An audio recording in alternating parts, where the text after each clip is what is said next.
ನಮಸ್ಕಾರ, ಸುದ್ದಿ ದಿನಕ್ಕೆ ಸ್ವಾಗತ. ನಾನು ರಾಹುಲ್. ಪ್ರಮುಖ ಸುದ್ದಿಗಳನ್ನ ನೋಡೋಕ್ಕೂ ಮುಂಚೆ ಈ ಕ್ಷಣದ ಹೆಡ್ಲೈನ್ಸ್. ರಾಜಧಾನಿಯಲ್ಲಿ ಕನ್ನಡಕ್ಕಾಗಿ ಮೊಳಗಿದ ಕಹಳೆ, ಕರವೇ ರೋಷಾವೇಶಕ್ಕೆ ಅನ್ಯ ಭಾಷೆ ಬೋರ್ಡ್ಗಳು ಪೀಸ್ ಪೀಸ್. ದೊಡ್ಡ ಮಾಲ್ಗಳಿಗೆ ನುಗ್ಗಿ ಕನ್ನಡ ಸೇನಾನಿಗಳಿಂದ ಗಲಾಟೆ ಗದ್ದಲ.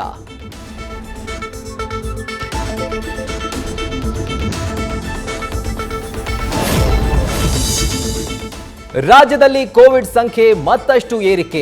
ಒಂದೇ ದಿನ 26,000 ಮಾಸ್ ಟೆಸ್ಟಿಂಗ್. JN.1 ಎಂಟ್ರಿಗೂ ಮೊದಲೇ ಬಂದು ಹೋದ 6 ಉಪತಳಿಗಳು.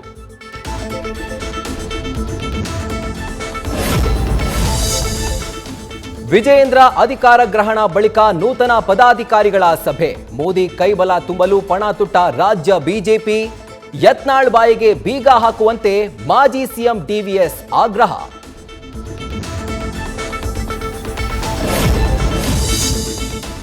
ಕಲ್ಲು ಬಿಸಾಡಿದ್ರೆ ಹಣ್ಣು ಕೊಡೋಕೆ ಮಾವಿನ ಮರವಲ್ಲ. ಸೋಮಾರಿ ಸಿದ್ಧ ಎಂದ ಪ್ರತಾಪ್ ವಿರುದ್ಧ FIR. ಕಲ್ಲಡ್ಕ ಪ್ರಭಾಕರ್ ಭಟ್ಟರಿಗೂ ಎದುರಾಗಿದೆ ಕಂಟಕ.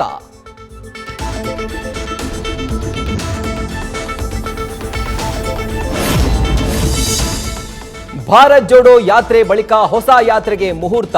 ಪೂರ್ವದ ಮಣಿಪುರದಿಂದ ಪಶ್ಚಿಮದ ಮುಂಬೈಗೆ ತಲುಪಲಿದೆ ಕಾಲ್ನಡಿಗೆ. 14 ರಾಜ್ಯಗಳ ಸಂಪರ್ಕಿಸುವ ನ್ಯಾಯ ಯಾತ್ರೆ ವಿರುದ್ಧ ಬಿಜೆಪಿ ಲೇವಡಿ.